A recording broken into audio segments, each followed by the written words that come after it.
Welcome back to the Harachava podcast and to day 5 of our beginning of Nissan mini-series. By now we've traveled through bold self-expression, quiet integration, sacred partnership, and emotional honesty. And today we're going to step into the fire because today is connected to the tribe of Shimon and the month of Av. And Av holds multitudes. It contains one of the most heartbreaking days on our calendar, Tisha B'Av, the day we mourn the destruction of both temples, the day that exile really took on form. It's a day layered with grief and with loss and with collective national trauma. But Av is not just about destruction. 6 days after Tisha B'Av comes Tu B'Av, which is a lesser-known day of radical joy, of renewal, of union. It's a day when broken things start to mend. A day when, according to the Mishnah, the daughters of Israel would go out in white garments and dance in the fields. It's a day that celebrates soul connection and rebirth and returning to love. So Av is a paradox. It's mourning and dancing. It's collapse and reconstruction. It's anger and intimacy. And that, I think, brings us perfectly to Shimon. Shimon is often associated with strong, really passionate energy. His name is rooted in the word shama, which means to hear. And he represents the power of hearing deeply and reacting powerfully. Hearing something so deeply that you have to move, you have to do something. But in Hasidic and Kabbalistic texts, Shimon is also linked to the quality of gevura, of discipline, boundaries, intensity, and as we know, fire can warm or it can burn. And so today's invitation is, can we take the parts of ourselves that burn and use them to heal? Because we all have fire. We all have something inside of us that is burning, and it might show up as anger or as frustration, sometimes as resentment or even a drive for justice. And most of us, especially women, especially those of us who were raised to be quote-unquote good girls, were taught to either suppress that fire or feel really ashamed of it. The thing is, the fire isn't the problem. It's what we do with it.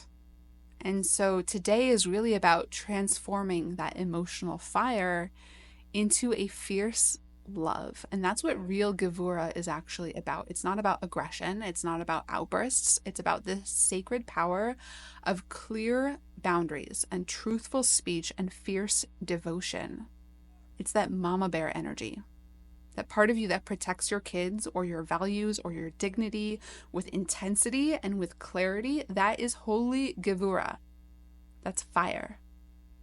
And the key is to feel that and let your emotions move through it without letting it take over, to turn your fire towards your mission and not towards yourself or to others. And so our practice today is to breathe into some of that heat. So I want you to stand or sit tall and inhale through your nose.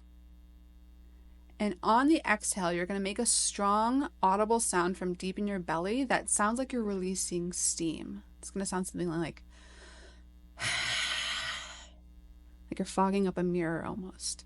You're going to feel this coming from your core, from deep inside you.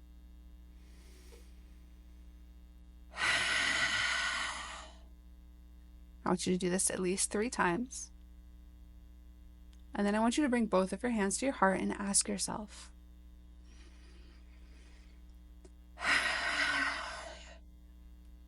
where is my fire needed? In the service of love, in the service of my mission, where do I need to bring a little extra heat in my life? Because that's what Tu B'Av is about also. It's about the fire of longing and turning that into the fire of connection. It's about love after heartbreak.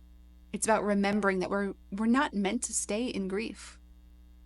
Grief is real, but it's not the end of the story.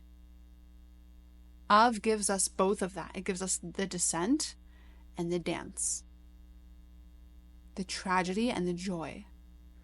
So if we're carrying something heavy, whether it's personal or it's inherited, just know that this month of Av that we're setting our intention for today holds the medicine for it. You're allowed to grieve. and you're allowed to heal. You're allowed to feel anger, and you're allowed to love again.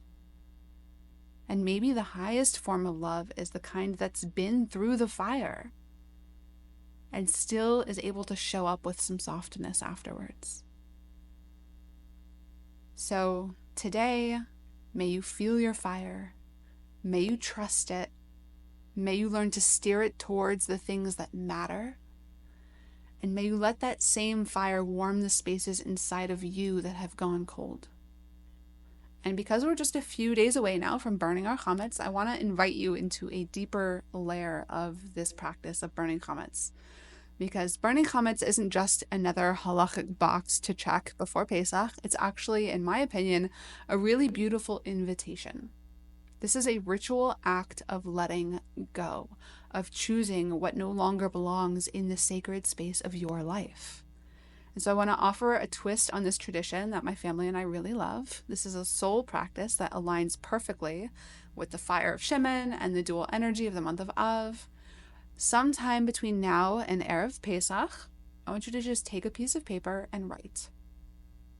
Write down what you're ready to let go of, what you're ready to release, what you're ready to burn. Old stories, limiting beliefs, patterns that don't serve you, unhealthy anger, any guilt or shame you're holding on to, bitterness, resentment, control, whatever it is that no longer serves the person you're in the process of becoming.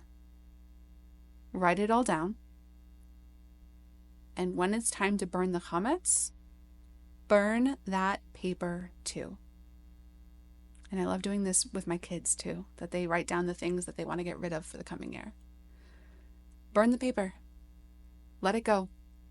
Let the fire transmute that. Let the smoke carry that up to Shemayim, where Hashem will take care of it and it's no longer your problem. And let the ashes become the compost for your next evolution. Because that's the energy of this moment. The same fire that destroys also clears space for something beautiful. The same flame that breaks also purifies. So you can let this be your own tu b'av. Let this be your own soul dance in the field, even if it's only in your heart, or you can actually dance around the fire like we do. Let this be the moment that you reclaim fire as something holy in your life. So I'll leave you with the journaling prompt in the show notes, and I'll meet you tomorrow for day 6, where we're going to explore the focused courage of the tribe of Gad and the sacred return of Elul. Until then, burn what needs burning, bless what's left and make it holy, and then we'll begin again. See you tomorrow.